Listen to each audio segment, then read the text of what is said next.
It's the Catholic Buzz podcast. Welcome back to another episode, and thanks for joining us today. My name is Father Daniele. I'm joined by Josh Sullivan. Hello. Welcome to you, Josh. Thank you. And of course, our partner in crime is Matt Van Milligan. Matt, welcome to you. Hello. Now, Josh, we heard some stats about our podcast. Yeah, some crazy stuff. So shout out to all those people listening outside of Canada. We got people from the United States that make up like 20% of our viewership or whatever. We have people from Singapore, from Brazil. So shout out to you guys all over the world. We know that we have people from Australia. We have a small contingency there. Good for you guys. And Ireland too. So yeah, kind of crazy. It is kind of crazy. Not next time you travel to Australia or something, you're going to be recognized at the airport. We'll have a fan meet. A fan meet? Yeah. I mean, we can set up a meet and greet for your fans in Australia. We also got a shout out to all the Canadians because that's our biggest fan base. That's but our home brothers and sisters. So today we are talking about a topic that let me tell you just a little thing here. So we have a brand new examination of conscience in our parish. You know, good examination consciences are sometimes hard to find, like for a general brochure to leave on the parish rack. So I kind of had to take from here and there, and we kind of created our own. And under the first commandment, you shall love the Lord your God with all your heart and all your soul. And there was a thing that said, I have not participated in different groups, and it had bracket, for example, the Freemasons. And almost the first day that this brochure was on the rack, someone had mentioned to me, what is the deal? Yeah. So got me thinking, what is the deal with Freemasons? Because the history between Freemasons and Catholics go actually far back. Yeah. But I did, now that I stopped to think about it, starting to realize that there are Catholics who are members of the Freemasons. Yeah. So I thought maybe let's tackle this question today. What are the Freemasons? What do they believe? What do they do? And why is the Catholic Church saying that it's not good? Why is that on the examination of conscience? Yeah. Why is the Catholic Church saying that it's not good to be a member of the Freemasons? So let's talk about that today.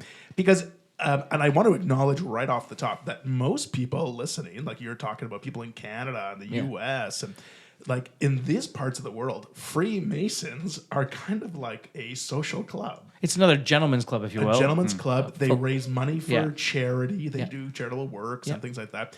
And that's how people see the Freemasons, kind of like a group of the Shriners or... they are an offshoot, Right.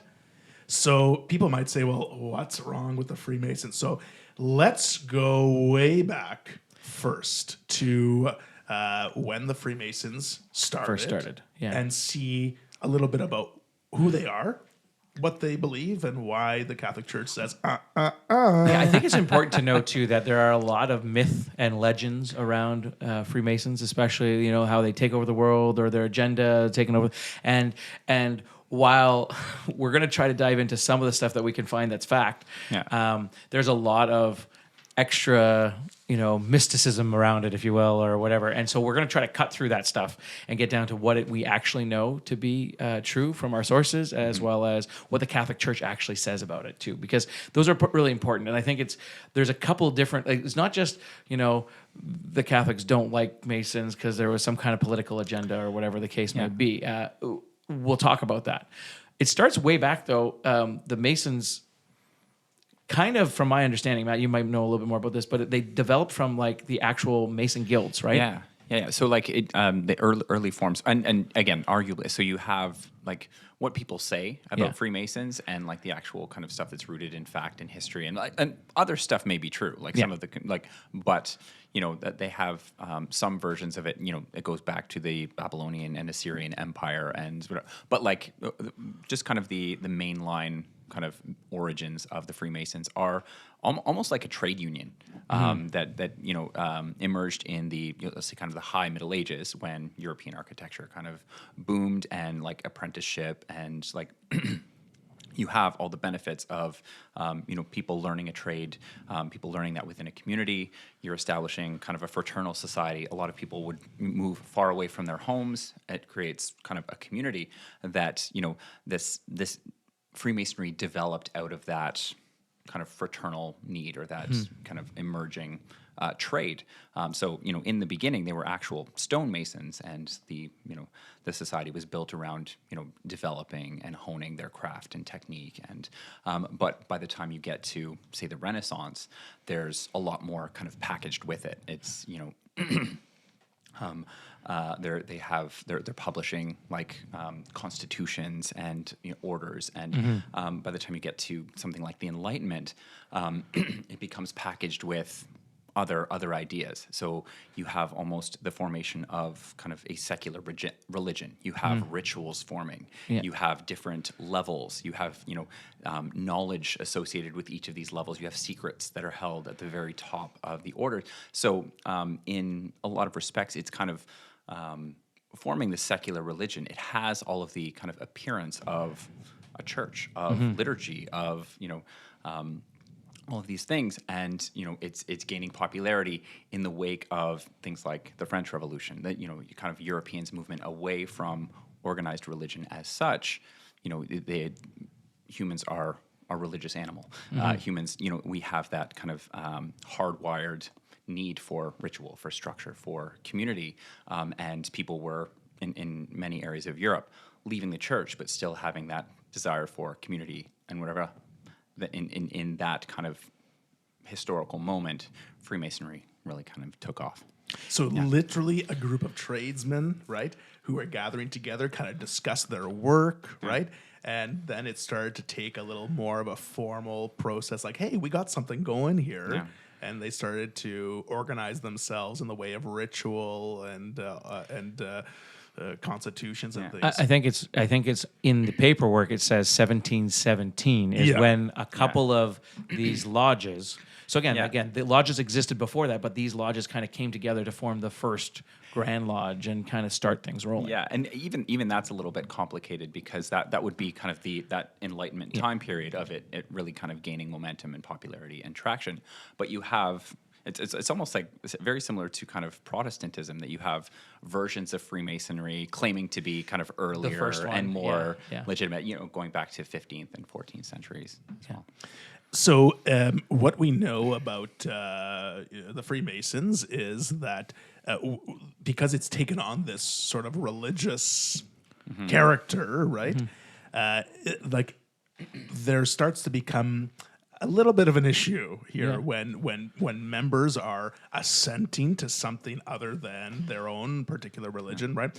And I believe even in like when you ask like who can become a Freemason, like atheists are not permitted to become Freemasons because you have to give your assent to a higher power. And so they aren't permitted to be Freemasons. Yeah, in some parts too, they say things like young men under a certain age, and then old men that are feeble and weak aren't allowed either. So like it has this. I mean, according to parts, and then women. Although I have known of certain, I'm going to say sects or lodges that have opened them doors up to women, but I think that they're called the Eastern Star or something like that. Yeah, there's another. There are suborder that allows it. So, but for the most part, it's men and doing this. I think the thing that I found kind of funny, if we're talking about dates, 1717 is the date that they claim is the first start, and then but 1737. So 20 years after that, the Pope says no. It's the very first time that the Catholic Church actually declares. So 20 years after they've established themselves, the Catholic Church comes out and says no. So up until this point, what we've discussed, I don't see a lot of problems with what we've heard, right? A bunch of guys getting together. I mean, that kind of sounds like the Knights of Columbus to me in a way. So what is the difference between, I mean, we don't have to talk about the difference between Knights of Columbus and the Masons, because that's a whole other thing. But what's going on with the Masons that the church steps up and says, no, this is not okay? Yeah. So what's interesting, again, about that kind of historically, is that there's a way of framing this as, the French Revolution, the secularization of Europe, that is like these two are in competition. Like the Freemasons are taking our whatever, but most of the declarations from the church aren't citing, you should be here instead of there. A lot of the issue was that, these men were actually both. They were actively involved in the church and Freemasonry as well. The issue, and what most of the proclamations from the church have said, that there's a fundamental incompatibility between the core beliefs of Freemasonry and the Catholic faith. And so what are those? What are the main one? Well, the main one is that Freemasonry, as I understand it, presents itself. Now, and I do want to go back to, like most people look at the Freemasons like as a social club who do charitable works, right? But there is a history there, and there is like oaths and things that people make when they become members of the Freemasons, right? Now, what the Catholic Church has a problem with, like you mentioned, just 20 years after the official forming, Clement XII was the Pope at the time, he forbade Catholics to join. Well, there is some sort of underlining or underpinning of a religion that's more naturalist, to say that while they believe in an almighty power, which they refer to as the great architect of the universe, they believe that you can assent to this great architect with purely human knowledge, right? That this heaven, like this Father in heaven, there's no indication that Jesus Christ is God, like the second, like we believe as a Catholic faith. And they do not say that you need the sacred scriptures, the sacraments of the church, or Jesus, really, to make it known or to assent to the great architect. So they are undermining and basically ignoring fundamental teachings, dogmas of the Catholic Church. So as Catholics, we believe that Jesus is the way, the truth, and the life, and no one can come to the Father except through me, that whole thing. That's right. And so they're kind of overriding that, say, well, you can believe that if you want to, but you don't have to. It's something different. Yes, and from a purely, to make this clear, purely from human reasoning. Like, you don't need divine inspiration to know. God doesn't have to have a part of it. There's no grace. There's no, but from purely human reasoning, like think about the divine help we have as Catholics. We have the sacraments that bestow grace. We have the scriptures that, the Word made. Jesus is the Word made flesh. From a purely human perspective, they're saying, or human knowledge, you can assent to this great architect, this almighty power. Yeah. Well, and the way that they characterize it's interesting, because it's not like any other institution or club. And somebody who's at, you would say, kind of the low level or early initiated, like they say, what's the big deal? What's the conflict? Like, I'm helping with a fundraiser that's not like, and may not necessarily dig into like the specific theology that's expressed by Freemasonry, because it is a theology. Like it is, it's not like a political system where it's like you can believe whatever you want. Like you could be a member of parliament, and you could be a Christian, you could be a Muslim, you could have these different religious views. That is, no, there's an institutional view of God, and that institutional view of God is as kind of the great architect, or that. But the two aspects of that God are syncretistic and indifferent. So that God is necessarily impersonal. And I would say that is the kind of the fundamental disagreement, theological disagreement, and fundamental incompatibility between Freemasonry and the Catholic faith. Because for Freemasonry, it's necessarily impersonal. For Catholicism, the revelation of Christ is personal. Very, very is personal. Primarily personal. Yeah. And even encountering Christ in the Eucharist, in the sacraments, that's a personal connection with the Almighty. So again, on the surface, people say, okay, you're just kind of hair splitting here, but like no, there's actually a fundamental disconnect between how they understand God and how we. And okay, so in order to become a Freemason, you're taking oaths stating that that's what you believe. So so then if someone was to do that and be Catholic and be confirmed, let's say, where you believe in God, the Father Almighty, creator of heaven and earth, and I believe in Jesus Christ, his only Son, our Lord, who came down from heaven. Like when you're saying the confirmation vows, or if you will, the baptismal vows, and proclaiming our faith, that vow and then the vows that you take as a Freemason are complete contradiction to each other. Yeah.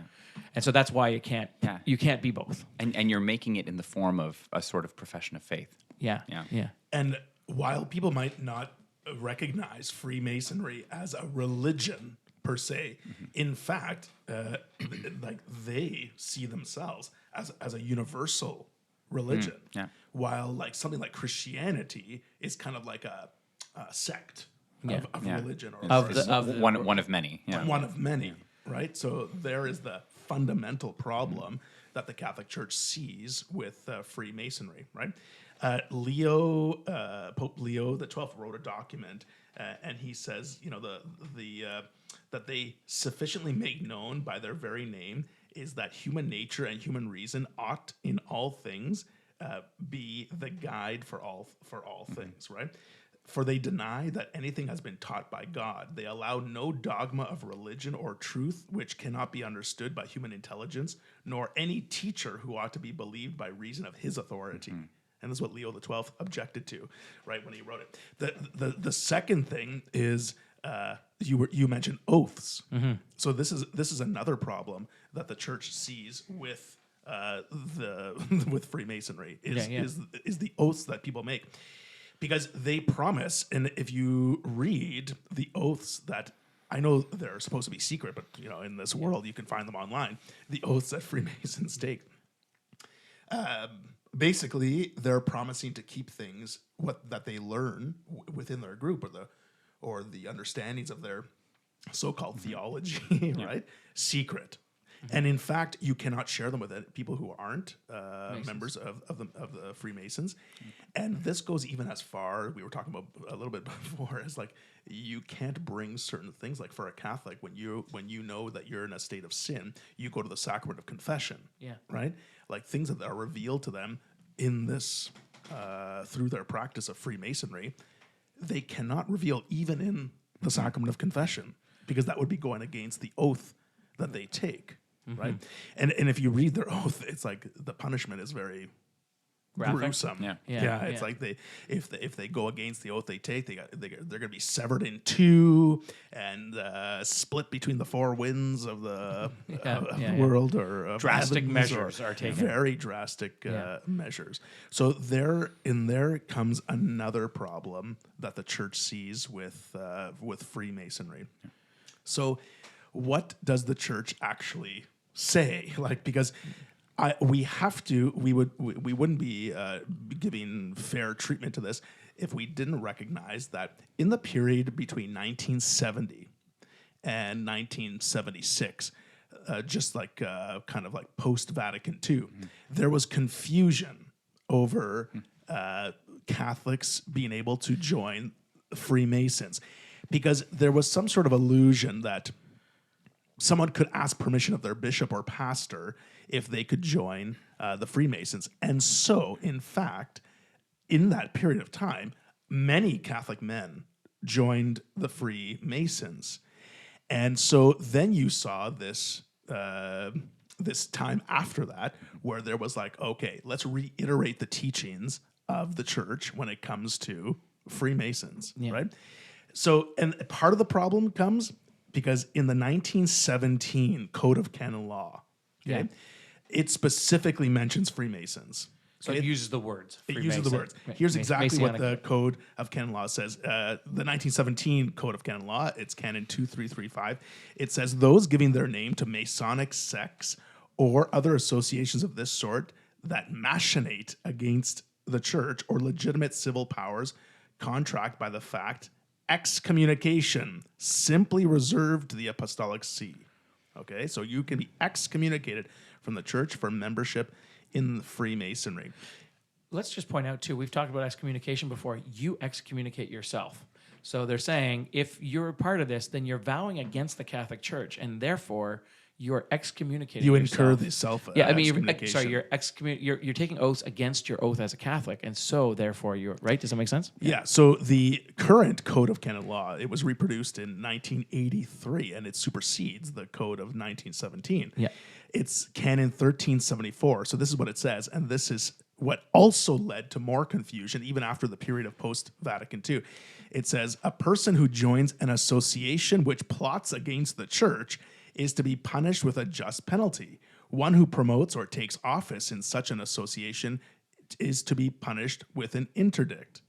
So could be a punishment of excommunication. Yeah. But it does not go to mention Freemasonry specifically. So people say, oh, the church has changed. Like people are allowed to be Freemasons now. That's not what the church intended when it condensed or reconfigured the Code of Canon Law in 1983.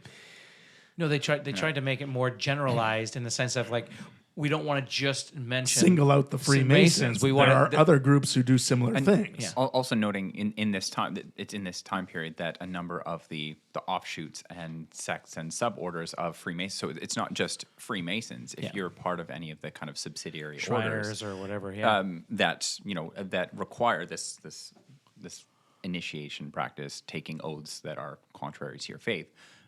It's not opening the door for anyone to become Freemasons who's Catholic. It's actually expanding the 1917 edict to apply to all of those other groups. Yeah. Exactly. Yeah. They take that similar oath. Yeah. So this led to like a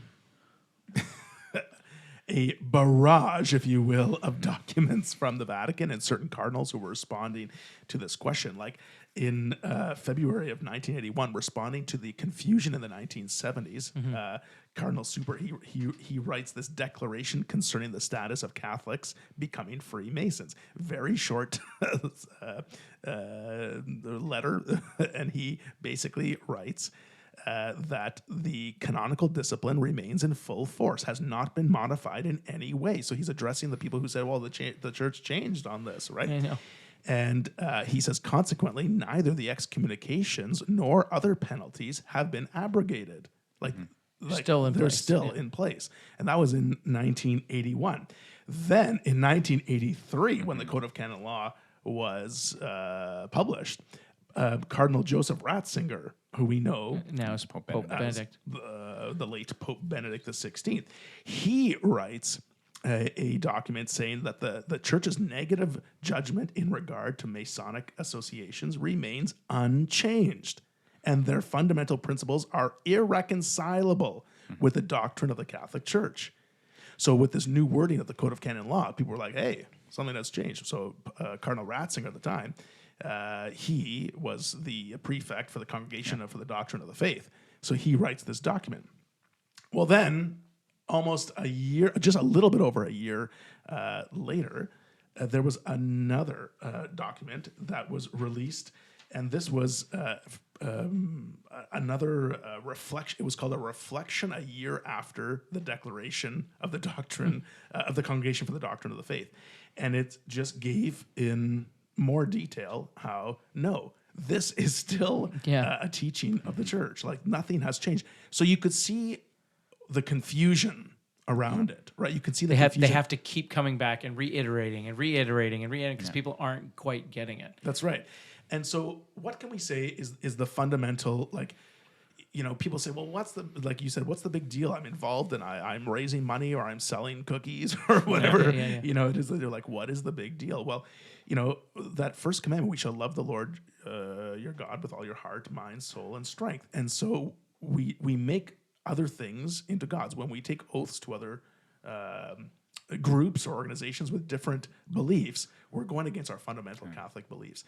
And so while some people may see the Freemasons today as a social club, the church sees it for what it is. Does that Yeah, they go back down to like, whereas in some men will be like, but I made that oath, but it's not real, right? But I'm still Catholic. But you can't be both. If you can't be fully Mason and fully Catholic, that just like it's oil and water. They're two separate things that can't reside. Yeah, and this is basically the punishment, if you will.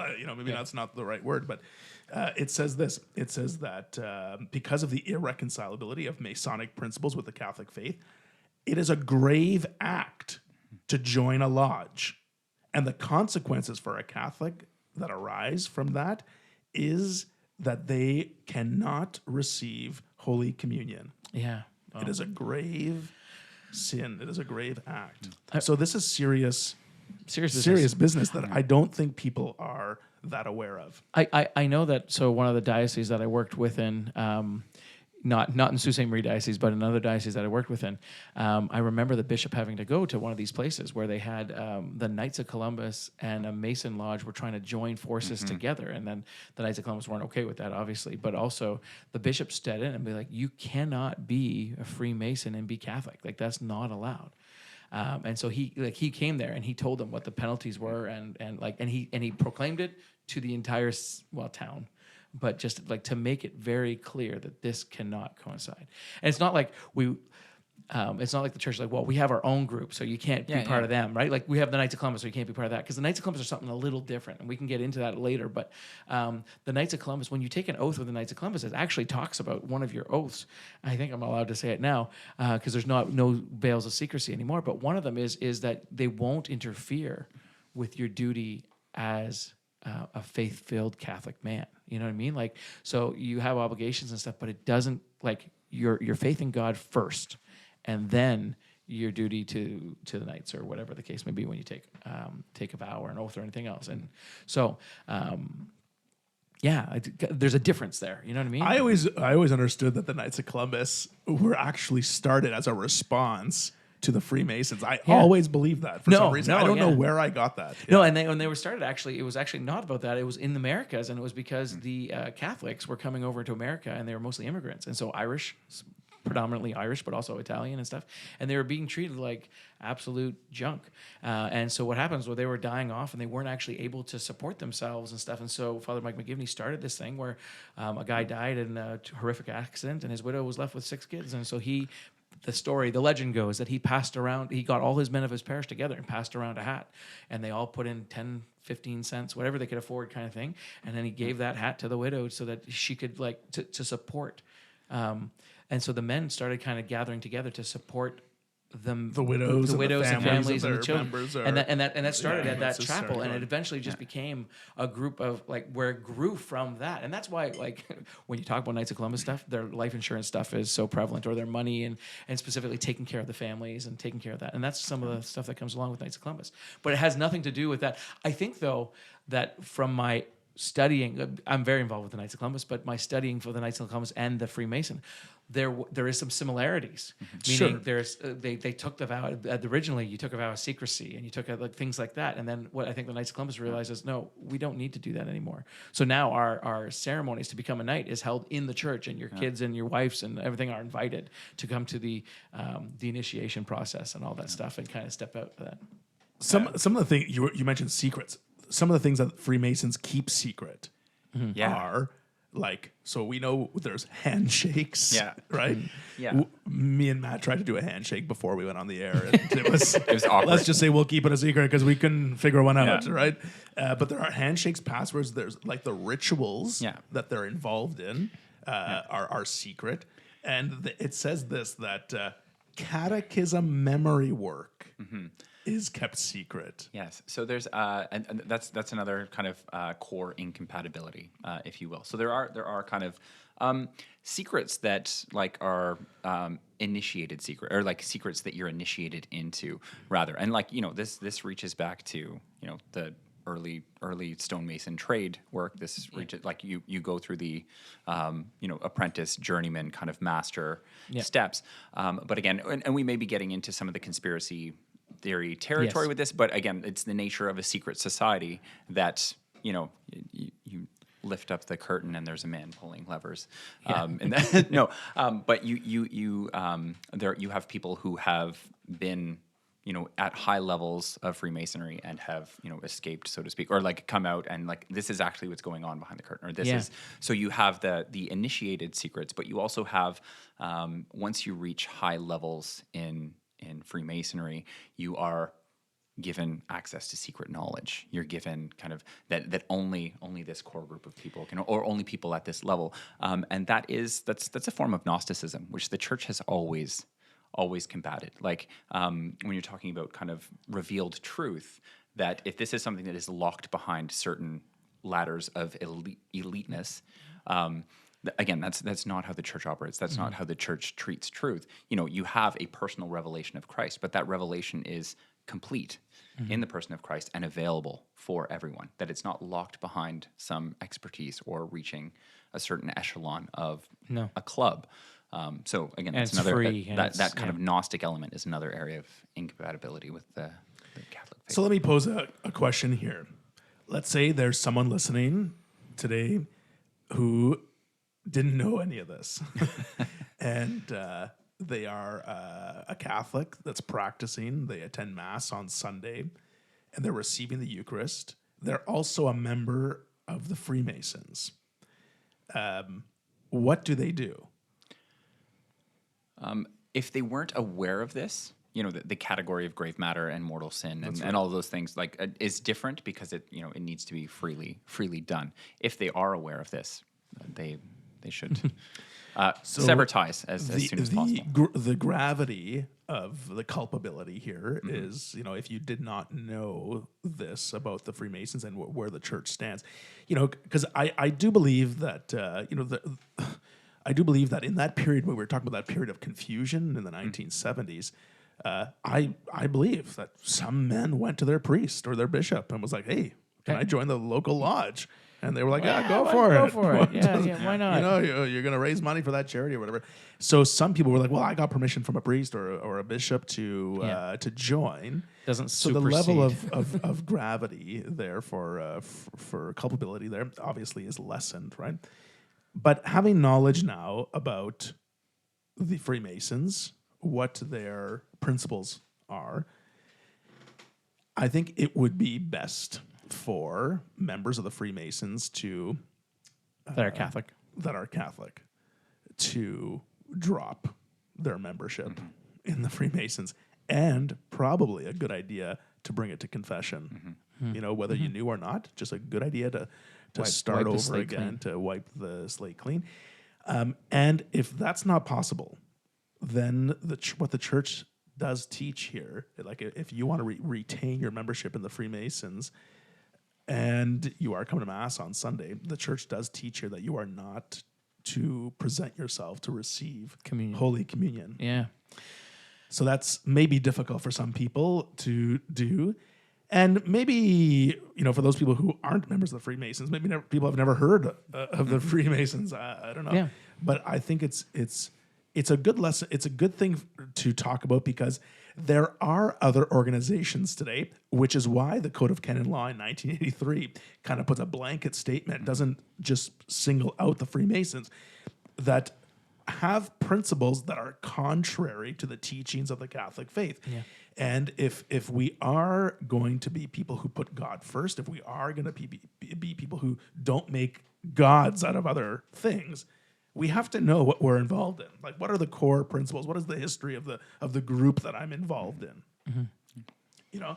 Does that make sense? Yeah, for sure. So I think people should maybe reflect on that a little bit and say, are the organizations that I'm involved with, are they compatible with the Catholic faith? The church teaches that Freemasons is irreconcilable. Like there's no way that you can be both. There's no way. Yeah, and so and even if you're just a low level, that's still not okay because of what the oaths that you have to take and what you have to stand behind. That's right. Well, maybe now another secret among the Freemasons is how much they hate our podcast. I don't know. So that's all the time we have today. But good discussion on this, and hopefully it's helped people to clear things up. Even people have members of their family who are part of the Freemasons, or maybe it could start a discussion here. Right? We are there's a rich history of the Catholic Church. There's a rich faith that God has revealed to us through Jesus Christ, and I think we shouldn't let anything stand in the way of understanding that. I hope we'll all be back next week. I read a lot of things about the Freemasons, so I hope we'll be back next week with the next episode. If not, pray for our souls. Yeah, exactly.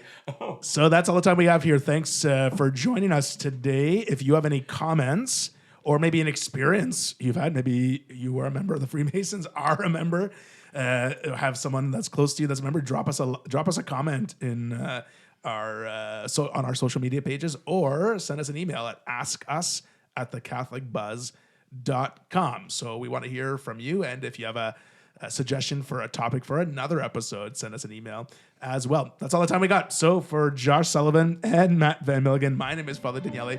We'll see you next time on the Catholic Buzz.